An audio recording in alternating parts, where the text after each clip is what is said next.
2014, the students of Ananda College and Jaffna College got together and started a tradition.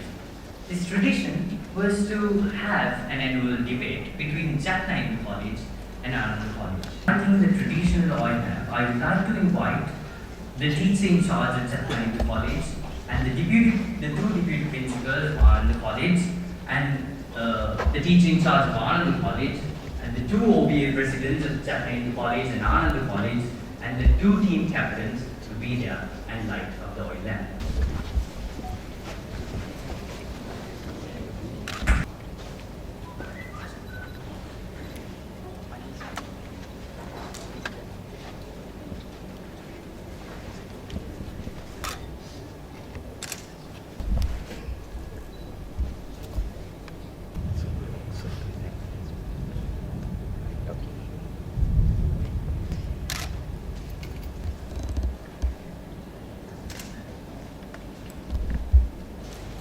Next, ladies and gentlemen, I would like to invite all of you all to rise for the college anthem.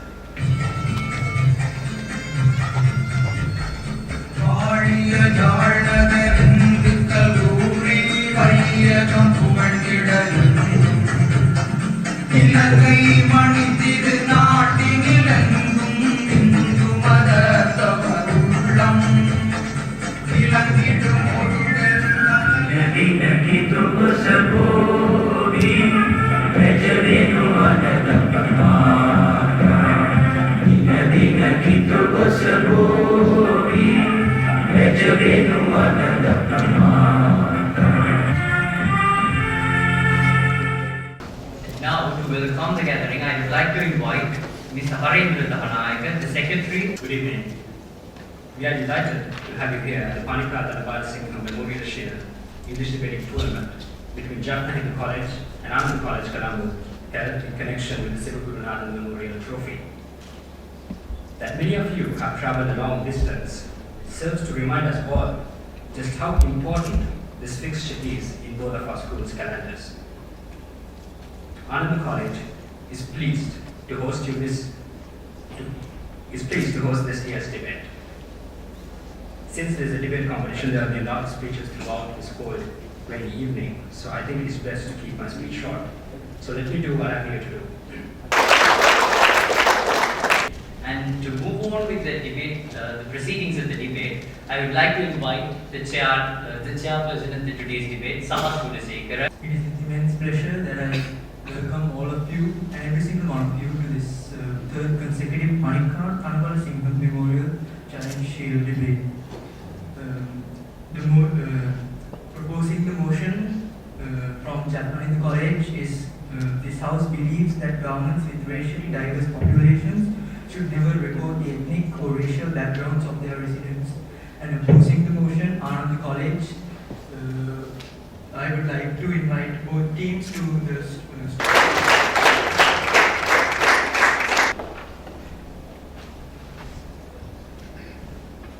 as the moderator, I am supposed to be laying down some rules. There will be 6-minute speeches, and the replies will be consisting of 4 minutes. And there will be one clap at the first minute, and after that clap, only can POIs be raised. And there will be another clap at 5 minutes, where all POIs will have to be abstained. And there will be 2 claps at 6 minutes, where the speaker must conclude his speech. Thank you.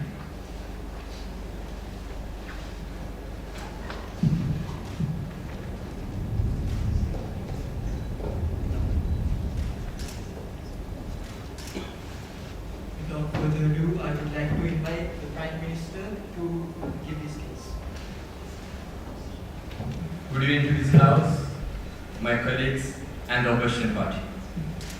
Today the motion in this House is that this House believes that governments with racially diverse populations should never record ethnic or racial background of their residents. As a Prime Minister, I have to explain about my topic that this debate is not about we should have or we should not have races. I agree that we should have races and races will be still alive here. But what I am coming to say is that we should not match the individuals' names with the races. races will be still there. There will be a rough count, a rough sketch, and a general view. But no more recording, no more identification.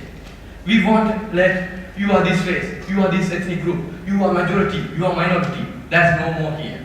So I am going to deal with main 3 points in the topic that we should not match one person's with races. First, recording about one's ethnic or racial background is not important. Second, is risk and the bad effects of it. 3, separation of state and races in future. In coming to my first point, racial or ethnic background is not an important matter. First I ask, why do governments need it? As a government, it's duty of us to serve our people, give the fundamental standard of living, security, health, education, everything. Why do we expect their races to be known? For example, if one goes to the hospital to an operation, why are we asking their race? What's the connection between a race and the operation? And it leads to many issues, superiority complex, and even legal divisions are there. Except for an interview, you go with a main document is birth certificate. In that certificate, you are going to be known with what race you belong to. Without the wish of the interviewer, you are going to be known with what race you belong to. You are letting them know that I am this race, this ethnic group, I am this minority. And it will cause, sometimes I will be deprived of that job, or even if I get selected, I will be irritated. And in this globalization world, everyone is leading a hectic life. They would afford that which ethnic group they belong to or which race they are. It's government, as we are suppressing them, that you are this group, you are minority, sir. And letting them, it's a problem. Right? All are human beings with Homo sapiens we are. Red bloods are being, all have red bloods. And why are we taking it as a problem? Making privacy issues. So, in dealing with my first point, I argue that it's our duty to serve our people, we don't need their races for them. And second, it's people's privacy. Why they should tell what race they are to and let them into trouble. And now I move on to my second point. What are the bad effects and risks involved when considering races? I don't know that it's fully bad or it's fully risky, but it's preferable to say that it's risky. We had a well education in our past 4 and in the 30 years we learned. So it's not preferable. I can even say that it's risky. We should not make record data, right? And I said that it's problem. First, we don't need it as per said earlier, and second, it's very risky. First, you may have heard about the problems in Jews, about Jews, they killed Jews in Germany, and about Hitler. And second, there are many communities. Yes, sir. So would you simply show us how the state not recording their ethnicity or race is going to stop these people from recognizing people by their appearance? Sir, I wish to say with an example that there are some communities of IS, Taliban and so, and they are killing one identity specifically. They are killing by specifically, you are this group, so we are killing. And you say that you should make a statistical book about this data. And what would happen if they got this data? And they enough to get into the FBI account of America, right? And about the politicians. Politicians are very using us, our problems into their politics. Religious leaders become as political leaders and many problems. They get use of us, our races, and make this big issues. But we are not. So, with these 2 points, I thought to tell you that data about one racial background should not be recorded. Listen carefully that I am not against racism. I am saying that we should not point out one by this race and discuss ethnic groups and note it down in a paper and keep it forever.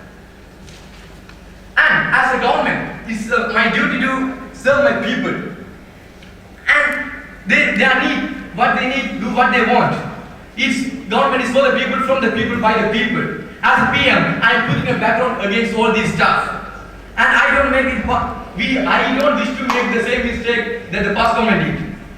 And I wish to say that it's our first step against racism. And you guys want to know something, that these kinds of problems is like cancer. We can't just deal with first aids or so. We have to do a great operation against it. We have to notice the speed point which leads to such issues. That in that operation, everyone should participate. Farmers, doctors, policemen, teachers, everyone. And in this first step, I am seeking all of your support. And if you oppose it, it's saying that you are a racist or you are opposing our wish. And I hope I will get all my support. And I end up my speech, and my second speaker will follow it. But I wish to say something about the quotation of Martin Luther King. I have a dream that one day that nation will rise up and live out the 2 million its creed, and everybody will live out the equality. And thank you.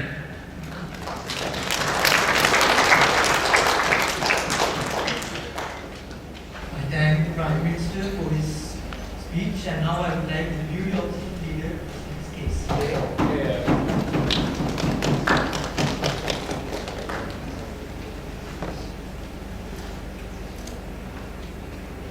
Mr. Speaker, sir, looking at side proposition, they had a lot of flowery words in their arguments, in their cases. They told us, look, the point is that people are using this information. They are abusing this information and using it against certain ethnicities at the end. But the point, the burden they had to prove to us was not that these people are going to use this information, that people are inherently racist, so they use racial profiling or other methods to abuse other individuals in society. But their burden was to prove us as why government shouldn't have this information on the first place. That is the problem that we have on this side of the house on the first place. Second of all, they told us, look, the problem is that the people are racist. So when you go to get a job or a career opportunity, because of your race, because of your ethnicity, you are being penalized and you are being deprived of those kind of things, of those kind of benefits and things. But let's be very honest, ladies and gentlemen. You identify a Muslim or you identify an African American not based on their birth certificate. You identify those individuals based on how they look, how they talk, and how they basically are generally in public at the end of the day. You identify Muslim because his name is Abdul, Mrs. Speaker, not because you take the birth certificate and look and say, look, this individual is a Muslim at the end of the day. So, ladies and gentlemen, racial profiling is anyway going to happen even if we pass this motion at the end of the day. So, we see a huge problem-solution mismatch on this side of the house as well.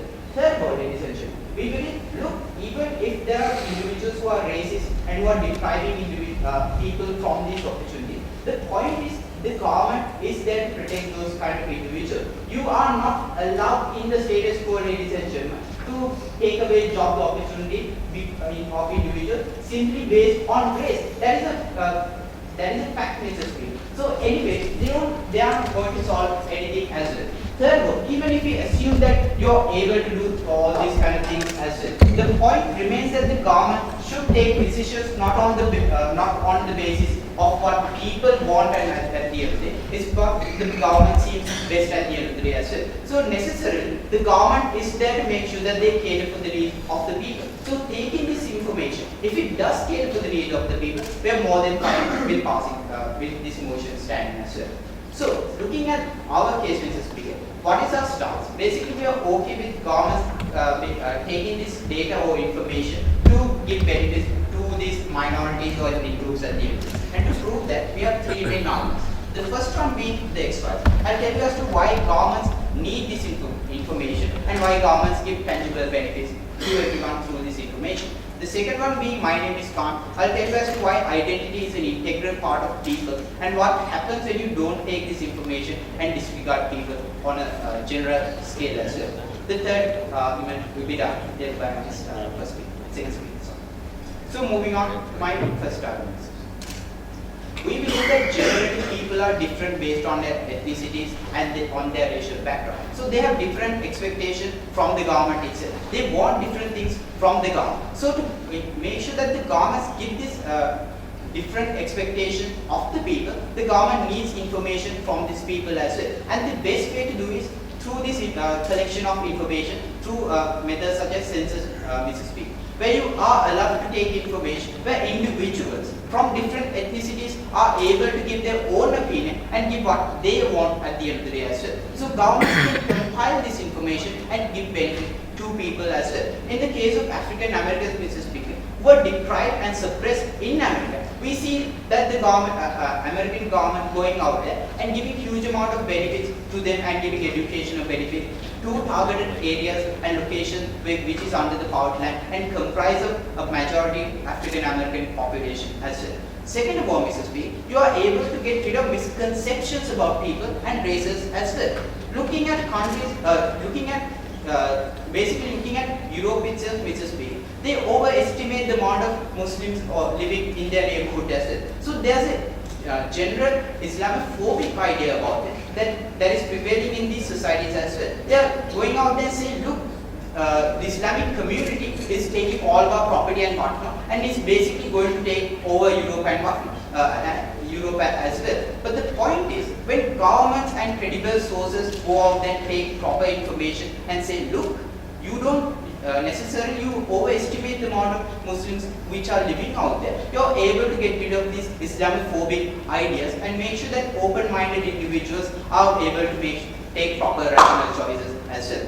Third one, Mrs. Speaker, we told, moving on to my second argument, Mrs. Speaker, I'll tell you as to why identity is such an integral part of people. We believe, Mrs. Speaker, in countries such as France, which are extremely secular, which doesn't even record your ethnicity as huge problems at the end of the day. What are these problems? Well, looking at France itself, Mrs. Speaker, the problem is when you don't take this information, you're basically ignoring the needs of the community or the ethnicity or the Muslim people population living there as well. Basically, you don't actually go out there and cater for the needs of these individuals. Muslims in France aren't even allowed to wear hijab, for God's sake, Mrs. Speaker. The problem is because they don't identify the needs of those people, they generally create a huge amount of harms as well. On the second level, Mrs. Speaker, how does the government create more harms to this population as well? Because governments don't take the information. What happens is that when a huge amount of refugees flow into these areas, they don't necessarily take the amount of information out there. So they are being alienated and they are being deprived of education and other rights at the end of the day. So there's a huge amount of harms happening to them as well. So for all these reasons, Mrs. Speaker, we decide our position stands strong. Thank you.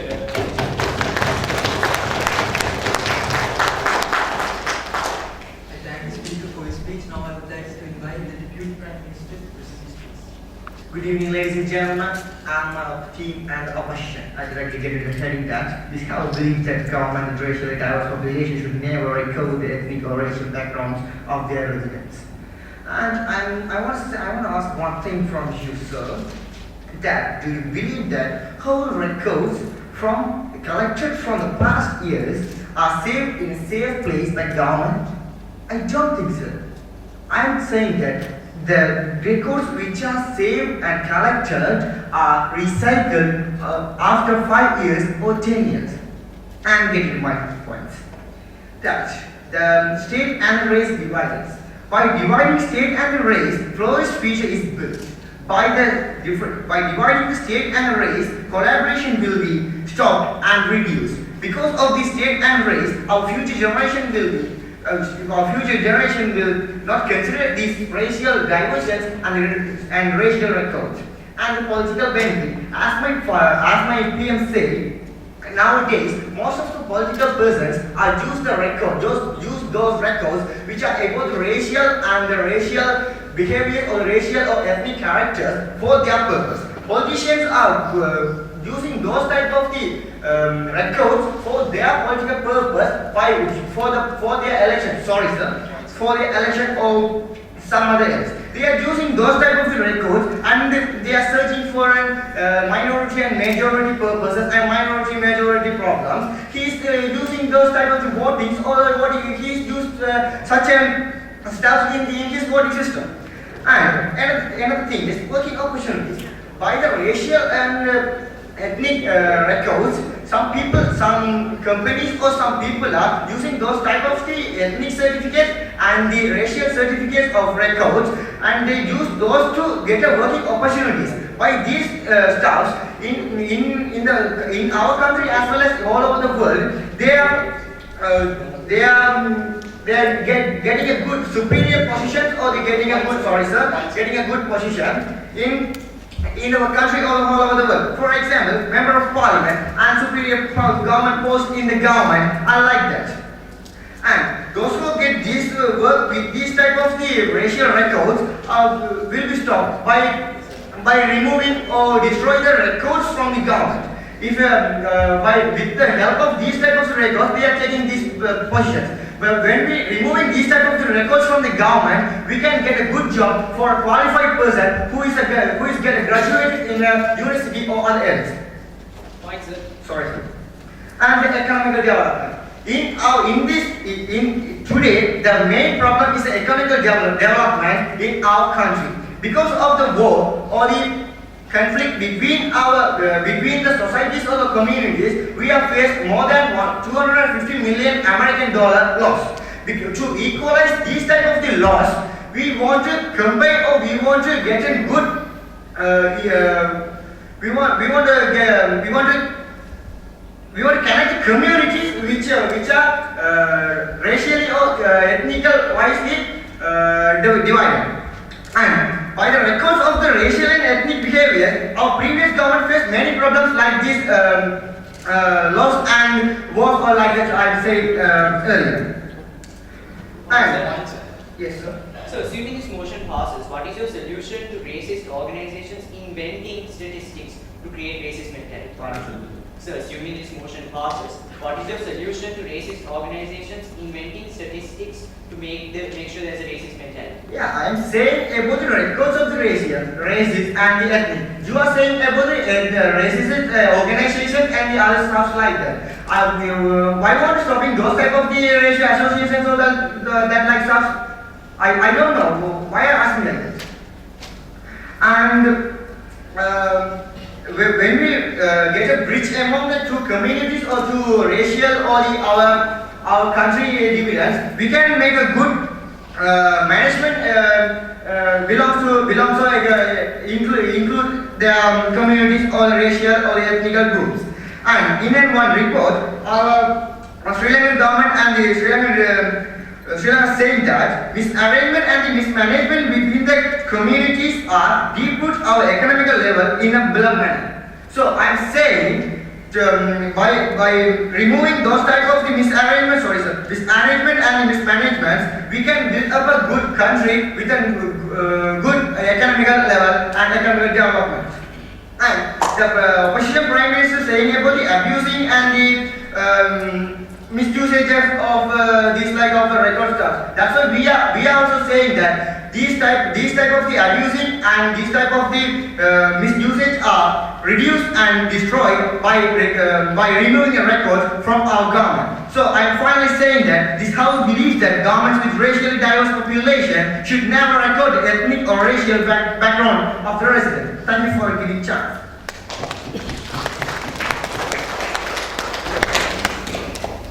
I thank the speaker for his speech. Now I would like to invite the opposition leader to present his case.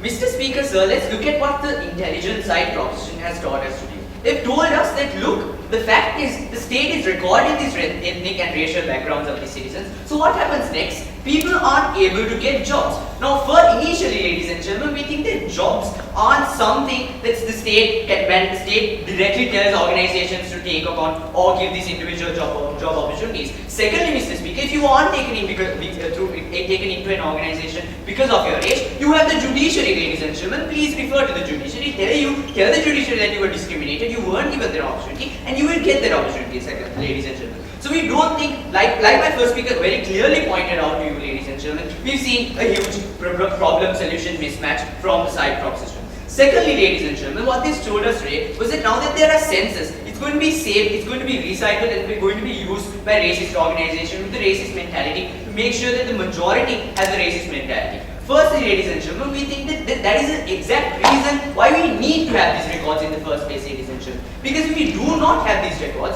we don't have that credibility to come out and say, look, this invented statistic is wrong, ladies and gentlemen. To show them the right statistic, to tell the people that, look, these people are lying, the majority is not this, the minority is not this. We don't have a problem in the first place, ladies and gentlemen. Stop creating problems. We won't be able to do that if we don't record this ethnic or racial background in the first place. And that's the exact reason that we've been pointing out to you, ladies, and pointing out to the House from the initial speech itself, ladies and gentlemen. We've been showing you that there's a huge problem-solution mismatch from side proposition. They're not addressing the proper problem and the proper solution in this case, ladies and gentlemen. Thirdly, ladies and gentlemen, we believe that they're not providing a simple solution or a small solution at all, ladies and gentlemen. Because we believe that the way to dilute racist mentality, to make sure that there is no racism, to eradicate racism from this planet Earth, ladies and gentlemen, is to make sure that there is proper understanding between races. To make sure that there is no phobia, make sure that there is no fear, make sure that there is no disgust between races. And the way to do that is to make sure that these records are in place to show the people, look, this happened back then, this happened back then. Learn from the mistakes. We don't want them to happen anymore, ladies and gentlemen. That is what we've been pressing on from the initial point, ladies and gentlemen, and that's why we need this in place. We don't think that when you don't record these ethnic or racial backgrounds, you can have understanding between races, because they don't know what they're facing. They don't know what's happened earlier. They don't know what to do. And the moment you don't know what to do, ladies and gentlemen, you overstep, you slip, you fall down, ladies and gentlemen, you create much more mistakes. And we, as a responsible side opposition, keeping up doing side opposition jobs, private side opposition job, we don't want this to happen. Yes. Do you agree with the Facebook and Twitter growth like the social media, sir? Could you rephrase that? Do you agree with the social medias like Facebook, Twitter and the others, sir? So merely because Facebook or Twitter has a post, I don't have to accept it. And even if I do, ladies and gentlemen, that doesn't prove anything on your part of the house. Secondly, having dealt with that, having shown you that side option has not addressed the problem, has not addressed the solution in any way proper, ladies and gentlemen, let me move on to my argument. My argument deals with the fact that the reason why we need ethnic or racial background to be recorded right now is essential. Now, why is it essential to record these ethnic and racial backgrounds? Because we see that some races and some ethnicities are on the verge of existence. And the state is the only helping hand that they can refer to, they can look to make sure that the state, where the race and ethnicity does not go into existence, ladies and gentlemen. Simply look at the Eskimos, ladies and gentlemen. We believe that the needs and the wants of the Eskimos are only going to be catered to by the state if they record the fact that the Eskimos are on the verge of existence, if they know for a fact that the Eskimos have to be preserved to make sure that they give the proper quality of life to these Eskimos. We believe that it is a major duty of the state to make sure that there is a proper quality of life and proper standard of living for these people. Now, my second speaker has clearly shown you what race and ethnicity means for a person, ladies and gentlemen. What it means, how integral race and ethnicity, how integral culture is, no thank you sir, how integral race, ethnicity and culture is for a particular person. And the moment you disregard that as a state is the moment you don't cater to the needs and wants of that particular race. And we don't want that to happen to the people, ladies and gentlemen. Secondly, we believe that the moment that the state doesn't become the only source of help for these races, ladies and gentlemen, the state faces a huge problem. There's going to be backlash whether you like it or not, ladies and gentlemen. Because the majority, they don't really care whether that's a minority or whether that was a race that they didn't like at all, ladies and gentlemen. They are going to address the fact that the state let that race go into existence. The state didn't take any measure or any action to stop that race from going into existence. And if the only way to make sure that the state doesn't go, that race or ethnicity doesn't go into existence, is to have the facts with you, ladies and gentlemen. To have the census and the statistics of that particular race or ethnicity with you. We believe that should be in place. Now, what have I told you today, ladies and gentlemen? My first speaker has shown you that the problem is not the fact that this not what side proposition has been harping on, ladies and gentlemen. We've shown you the proper solution to the problem at hand is understanding. Now, how you have this understanding is by having the facts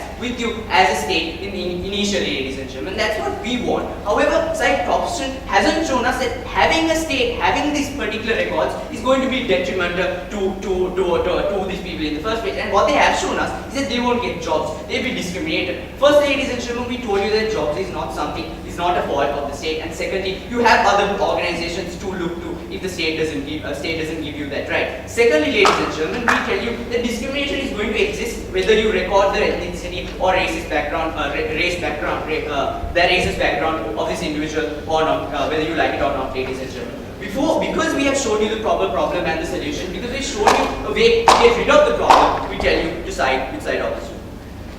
I thank the speaker for his speech, and now I would like to invite the government to present. Good afternoon, dear ladies and gentlemen, and this house. And I'm really getting into the debates, and it's very and this house is the motion is very difficult, and what we are telling is very well much explained to the house that the governments with racial diverse population should never record the ethnic racial background of the residents, because the ill effects and the future benefits are well clearly explained by my previous speakers, and I would like to do some rebuttals that why government should have these records. What is the main reason for having these records? How can you help that Eskimos and those extinct species by recording, just like by taking the stats? How can you help the particular race by checking the stats? How you can rather send some incentives and benefits plans to them, and then help to raise their standard. Rather you do just only taking the stats. What is the use of stats by writing on a piece of paper that you are Eskimo, you are a Muslim, you are a Christian? What is the use of it? The paper is just don't mean anything. And our second speaker just said that having the records will help to maintain the stats. Well, what do you mean by the stats, and in what way the stats help you? Do you really want to help a race, or want to show the stats to the world that we have such amount of people, we have such amount of people in this minority, in this majority? So you want to help people, or want to help people, or show the world that we have such some people? Sorry, sir. And our opposition leader said that name defines the race. That he's an my name is Salim. So how can you say that I am a Muslim? Maybe the rights for following a religion is specific to a particular person. He can follow any religion that he wants. The name never defines what the particular religion he has to follow. And that is the comparison between they have solved, my dear gentlemen. And what are the benefits of recording the stats about the races? The advantages are far more less than when compared to the ill effects. Yes, sir? So are you aware that there are organizations, there are parties like the media, the international community, and the people to make sure that the states don't misuse the stats they have? That is why, sir, what we are explaining. The stats can be misused And there are some in Western countries, there is a profile of making DNA samples, dental samples, and using his eye follicles for some particular purposes. But in foreign areas, this is a private issue. Only our countries facing, only the Asian countries face these particular issues. They require privacy issues. They demand the government, why do you keep our private information in your lockers and in your files? And when will you remove this from the lockers? And what will happen if someone shifts our profile to another one, and some innocence can be committed to some major issues? He can be committed accused for murder or some anything that he don't belongs to. And you have to see that in some countries with very large populations, China, Russia, and Canada, it is very and India particularly, it is very difficult to keep such vast amount of data. And it is there's a probability of risking that any cyber crimes can be committed by using these data, and no any government sector is so perfect. Nobody is perfect. And they said only when we are talking about the jobs, they said about the jobs are available in the private sector, and those who are giving the jobs in the private sector are using racial discrimination. But do not any government sectors have jobs? They recruit and they use some particular jobs for and they recruit the employees on the basis of racialism. This is what we are trying to eradicate from the government sectors. We would like to eradicate that recruitment of employees to the jobs on the basis of racialism. Then only the private sectors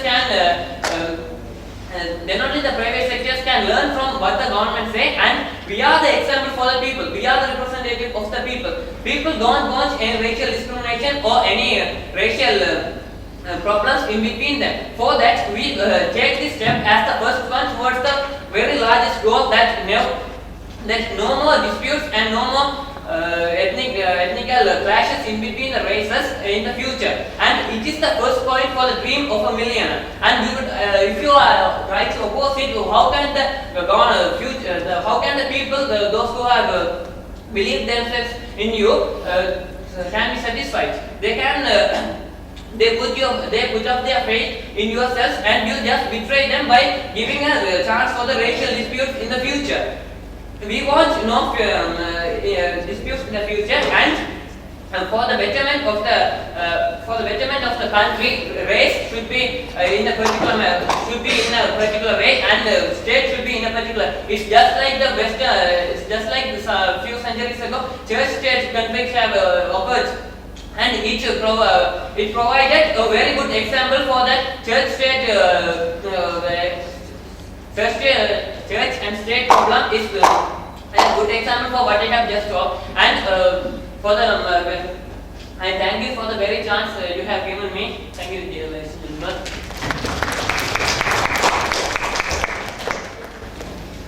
Now I would like to invite the opposition whip to deliver some points. Ladies and gentlemen, knowing who a person is, knowing where he comes from is information. It's information that is vital to a government to facilitate its people, to facilitate its citizens, because that's what a responsible government does. Because that's what a responsible government goes out there and does, because knowing that you are a disabled person, knowing that you are this kind of person, knowing that you face this kind of problem, they go out there and solve these problems, knowing that you are this kind of person. And that is an information that is crucial for government to make sure that they can facilitate its people to their maximum capacity, right?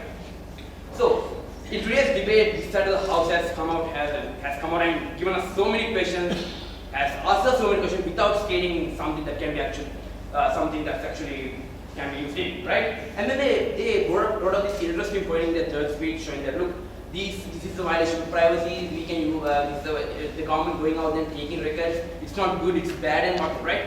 But look, sir, when it's something a good procedure, something that's beneficial, the government still go ahead and do it, right? The United States still publishes stats, knowing that terrorists can misuse them, terrorists can use them to your own network, but they still does it because they have to be credible, they have to be a transparent government, and that's what a good state does.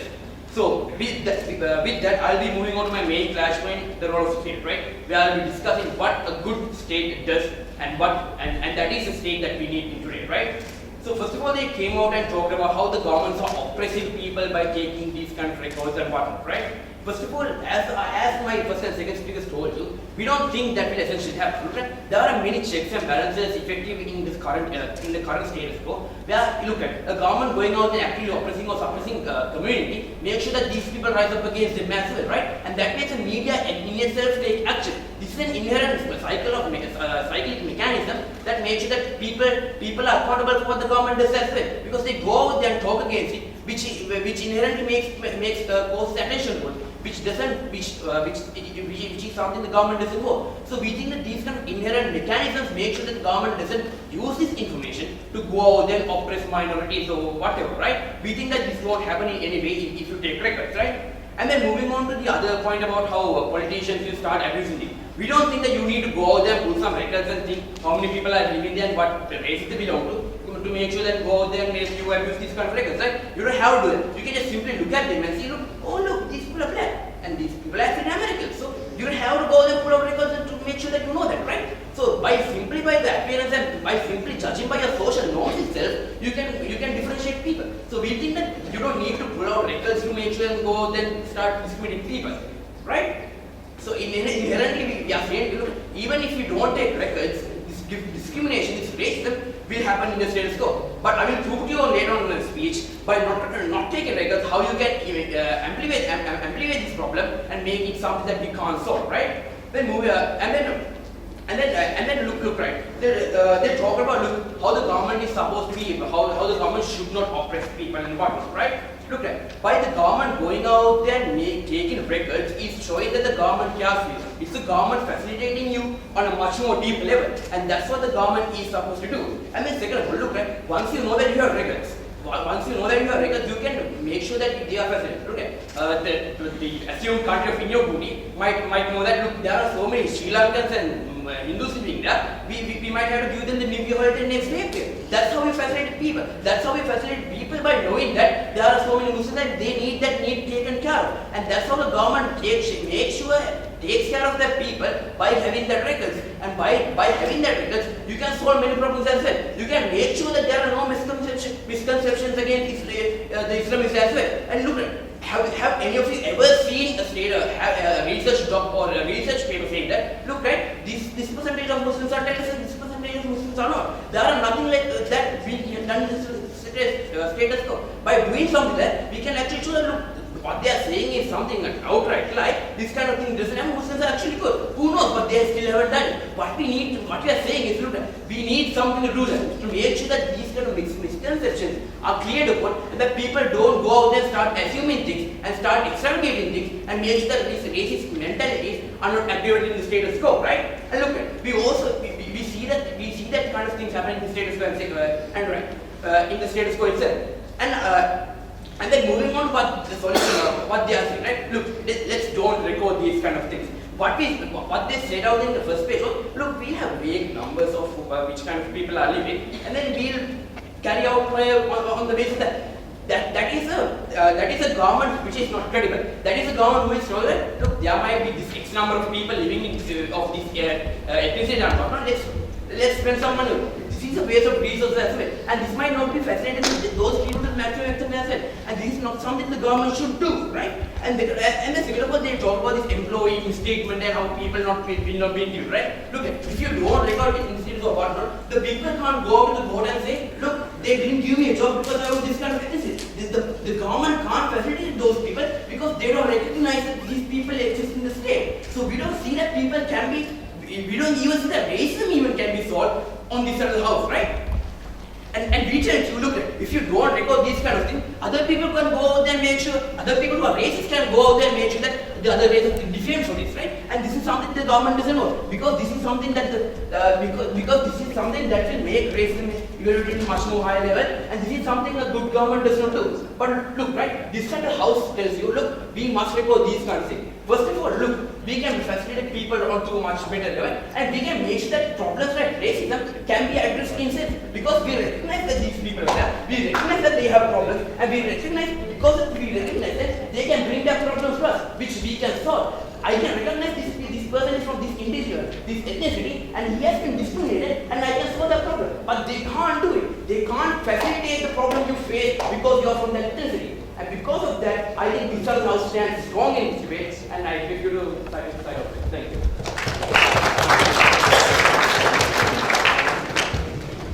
I would like to invite an opposition speaker to deliver the reply speech consisting of 4 minutes. Ladies and gentlemen, in this debate we have two sides. Firstly, the utopian side, the side proposition, who believe that simply getting rid of the census form, you're able to solve racism. Simply that collecting census form is inherently going to make the government use that information and misuse it and create a lot of problems. On the other hand, we have the realistic side from this side of the house, who believe that racism is based on pre-constructed perception. Racism, which is based on stereotypes. So anyway, even if you don't have census form, even if you don't have all this information flowing around, you're still going to have racism. You're still going to make sure that you're racially profiling individual. You're still going to make sure that you are going to discriminate your other fellow individuals from different ethnicities, whether it be getting a job, whether it be on the street, or whether it be simply in any other case as well. So anyway, they won't be solving anything. They won't be solving the problem that they had put on themselves as well. But on the other hand, we have this side of the house coming in and telling you that governments need this information, that governments need this information to make proper rational choices, to give benefits to individuals such as African Americans, to give benefits to Muslims in countries such as in Europe, which are being discriminated, which based on misconceptions about those cultures, about those religions as well. So we have given you tangible benefits. On the other hand, this side of the house haven't proved to us anything and haven't given us proper analysis as to what they're actually solving. Because it's confusing from this side out as to what they're actually trying to solve at the end of the day. Is it government misusing this information? Is it these racist societies groups using this information and targeting different ethnicities at the end of the day? That is not clear from this side. But on the other hand, Mr. Speaker, we told you that governments are able to facilitate benefits to individuals, that governments are able to give and provide benefits to individuals who are deprived of such benefits. And also, Mr. Speaker, we told you as what happens when you don't take this census information and this data as well. You're basically going to alienate individuals in society. You're going to make sure that the Muslim community in Europe isn't going to be recognized at the end of the day in countries such as France. Because, ladies and gentlemen, the countries such as France doesn't take into account any ethnicity as well. Even if those ethnicities are thriving within those countries, they simply don't recognize them at the end of the day. So that means those people are going to be alienated. That means those people aren't going to be recognized in government, and they are going to be inherently go against those population and to go against those government as well. So we told you what happens when governments don't take this into account as well. But no reply from this side of the house as well. No reply as to what happens, all about the harms, all about the benefits. Instead, Mrs. Speaker, we told you as to why their concepts are utopic. We told you as to why what they are talking about is never going to happen as well. So, summarizing my speech, Mr. Speaker, we told you from the beginning itself, throughout our speeches, that they have a huge problem-solution mismatch in the beginning itself. We told you, Mr. Speaker, that their solution doesn't support the problem itself. Even if it does support this problem, we told you it creates a huge amount of more harm at the end of the day. Throughout my speech, throughout my second speaker speech, and throughout all the speeches as well. So, for all these reasons, Mr. Speaker, we tell you to side with side opposition, which is the rational and realistic party in this debate. Thank you.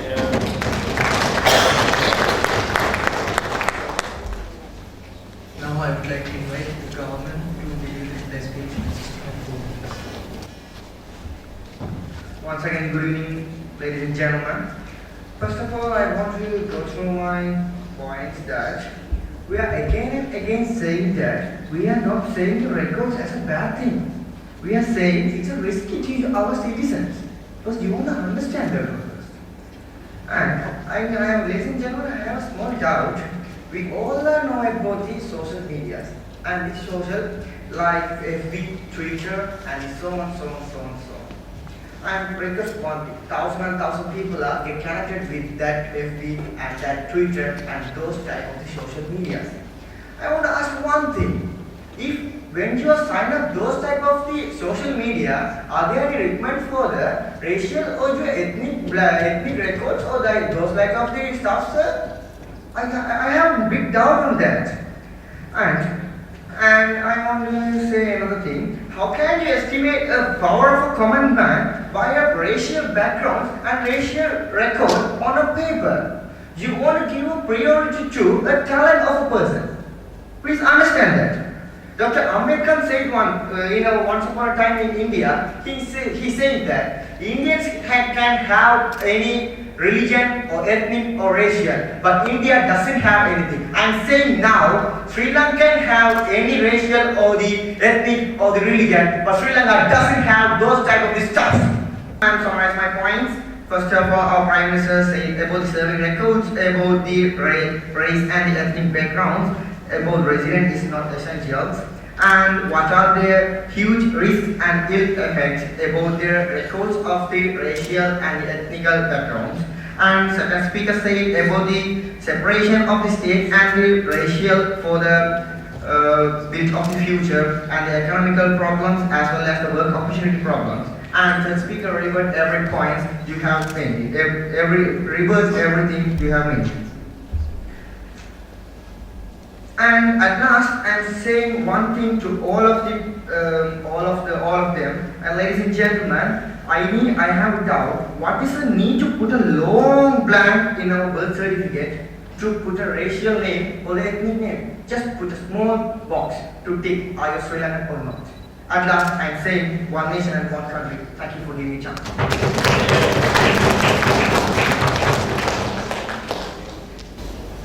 thank speakers on both sides for the interesting debate. Now I would like them to cross over and shake hands and take seat with the audience.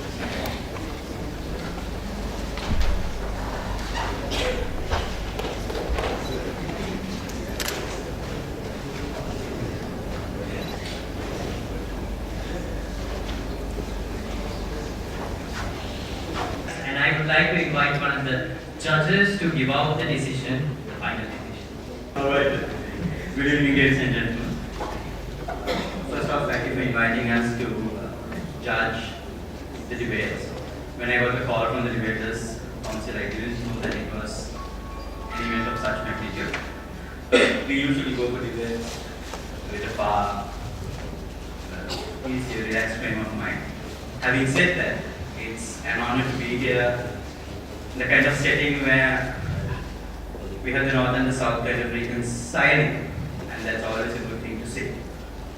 Now to come to the debate. Congratulations to both Jaffna Hindu as well as Ananda for putting up a good show. Congratulations for taking on a topic which a lot of us would not want to handle even with kid gloves on. So how did it go? From debating parlance, there are a few clash points which we think dominated the debate. The first was, if there are records, how and in what way could they be misused, and therefore should they be done away with. That was the underlying argument on the side of the proposition.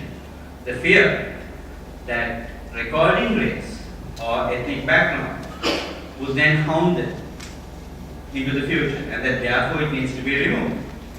Now on the other hand, the Panikar Darbara Singh Memorial Shield was Ananda College.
I would like to invite the project chairman for Siva Gurunathan Memorial Trophy and Panikar Kanabala Singh Memorial Silent Shield, Vimal Vijay Singh.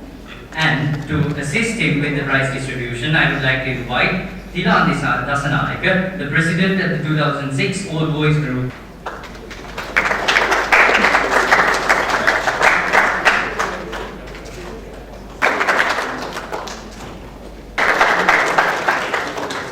And he wishes to present this book to the OBA president of Jaffna Hindu College through a brilliant product of Ananda College, Mr. Jolly Somasundaram, who is a former civil servant. Please, I invite you on stage to give out the book. And to receive the book, I would like to invite the president of the All Boys Association of Jaffna Hindu College.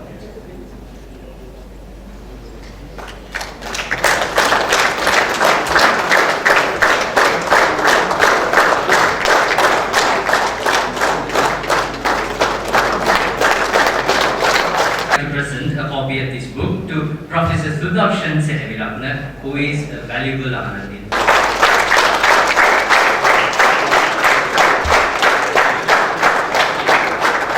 To speak a few words and propose a vote of thanks on behalf of Ananda College at the conclusion of the third annual debate encounter between Jaffna Hindu College and Ananda College Kalam on Talk and Balasingham debate.